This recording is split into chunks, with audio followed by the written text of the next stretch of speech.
Hello guys, അപ്പം ഇന്ന് നമുക്കൊരു പൊതിച്ചോറാവാം. അപ്പം നമ്മൾ കുറേ നാളായില്ലേ ലഞ്ച് ബോക്സ് വീഡിയോയും പൊതിച്ചോറ് വീഡിയോ ഒക്കെ ഇട്ടിട്ട്. അപ്പം ഇന്ന് നമുക്കൊരു പൊതിച്ചോറാവാം. അപ്പം നമ്മൾ ചോറ് വെച്ച് കൊടുത്ത് പിന്നെ നമ്മുടെ ചീരത്തോരന് ഒരു ഇതിലാക്കിയിട്ട് വാഴയിലയിൽ പൊതിഞ്ഞിട്ടാണ് കേട്ടോ വെച്ച് കൊടുത്തേക്കുന്നത്. എല്ലാ കറികളും അത് അങ്ങനെ തന്നെ വെച്ച് കൊടുത്തേക്കുന്നത്.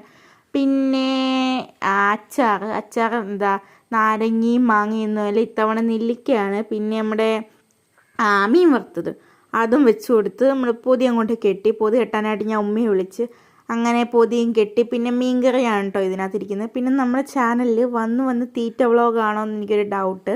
പിന്നെ നമുക്ക് മോരുകറി ഉണ്ടായിരുന്നു, അത് ഞാൻ വീഡിയോ എടുക്കാൻ വേണ്ടി തുറന്നിട്ട് പിന്നെ അടച്ചതാണ്. പിന്നെ ഉച്ചയൊക്കെ ആയപ്പോഴത്തേക്ക് പോച്ചോറ് ഇരിക്കുന്നതുകൊണ്ട് തന്നെ എല്ലാവർക്കും നേരത്തെ വിശപ്പിൻ്റെ വിളി വന്ന് അങ്ങനെ ഞങ്ങൾ പോച്ചോറ് ഇങ്ങോട്ട് അഴിച്ച്. നല്ല മണമൊന്നും വന്നില്ല, ദിലുവിൻ്റെ അതിനകത്ത് വന്നെന്നൊക്കെ പറയുന്നത് കേട്ട്.